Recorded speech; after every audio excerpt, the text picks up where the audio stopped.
Hello everyone. So today I would like to present you one of my paper on sequential transfer learning, which we recently published in Nature Scientific Report.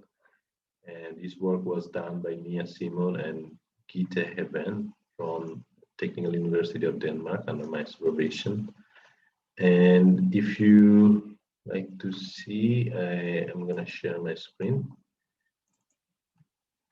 Okay, here, hopefully you can see this. So let's just begin with the simple philosophy that was behind this method that we have proposed, which is in a normal deep learning technology. What we do is we take a model to train it to detect, let's say, different types of image classes. It could be objects, it could be the image type, or it could be segmentation. So in that case, you identify each pixel which class it belongs to. So in this case, we worked on segmentation. So basically, we were detecting each pixels that which class it belongs to.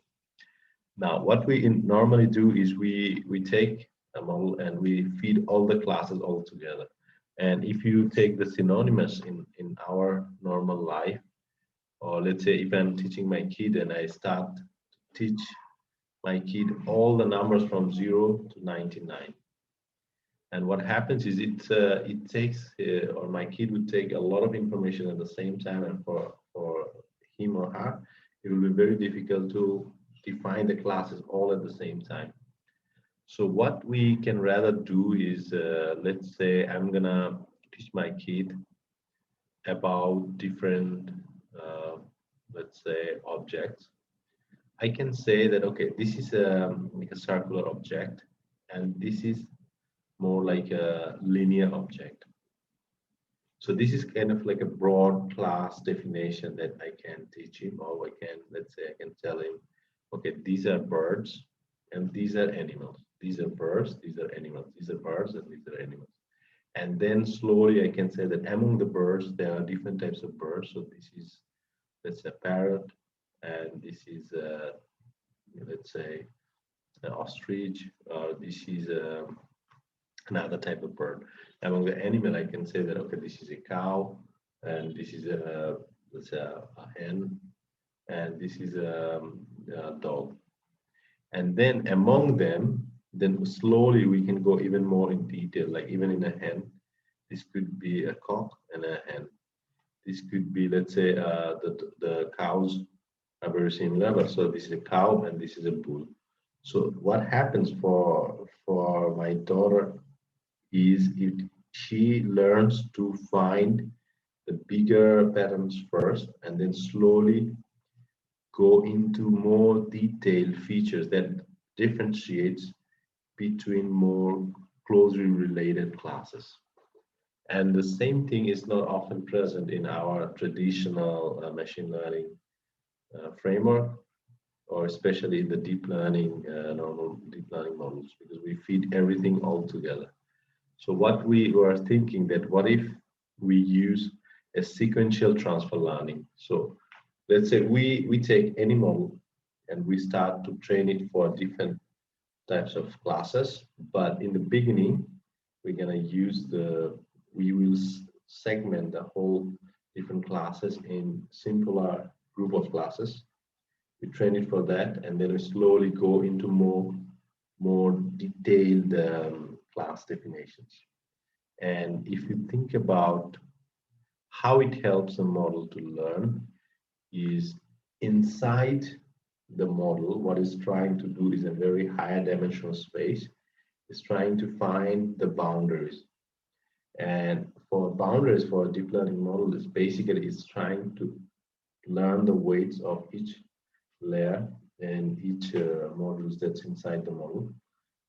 And then for each module, it's gonna it has the initial value which I am using it for other trained model, and then feeding it to my new task. So it starts from those solution space. So if I give it a simpler task, it's gonna more likely to find a more optimum solution. and go to the local minima. And then from there, if I ask the model to go a little bit, solve a more difficult task, it's gonna have already a little bit of knowledge. So in terms of this hyperdimensional space, it is more close to the next optimum minima. So it starts from there and it's more likely to reach that optimal minima for the next difficult task and then the next difficult task. So if we do it like this in a sequential difficulty level, it would more probably perform better. And that's what we did for a segmentation task. And our results confirmed, because we tested on different types of data set, and in all of the cases, it performed better. And now the question is how we define the classes and how we can separate them, which is easier, which are the bigger, like coarser group of classes, and then how we can go in details. And for that, we use the hierarchical clustering, which is our base model, let's say, but this is still open for development, and we can do even better in that hierarchical clustering part. So the title of our work was Sequential Transfer Learning based on hierarchical clustering for improved performance in deep learning-based food segmentation. Here, if you, this is something that I just explained, and we targeted food segmentation because we had a very nice application of using food segmentation for estimating the nutrition intake for elderly people and measuring how much nutrition they're receiving, and then prescribe the drugs appropriate for each patient based on the information of the food they are eating. And that's very helpful for different elderly peoples or many other hospitals. We wanted to build and apply our proposed method for that particular application. Now, if we go down, I'm going to show you the main idea that I just explained. So these were different types of images that we were trying to segment, and we used a unit baseline model to get some feature extracted from those images. And based on the features from many different classes, we tried to cluster them. So let's say a pizza will have a very different set of features than, let's say, orange. And based on that, they would be clustered. So this clustering would help us that, okay, a pizza and pasta would look more similar than and much different than an orange or let's say a salad. And this is how we make the clustering based on the features extracted from units. And then what we do is we let's say in the beginning we have two different class, and then maybe if we come here we can have 1, 2, 3 class. If we are here we can have 1, 2, 3, 4 class. So maybe we can start with the first 3 class. Then we can go here and we use 5 classes, so a little bit more difficult. Then if we are here, maybe there are 14 to 15 class, and then if we are here, there's around 64 different classes. So we sequentially in 4 levels we can go and reach to the maximum complexity, and our performance maybe would do better because of this stepwise learning.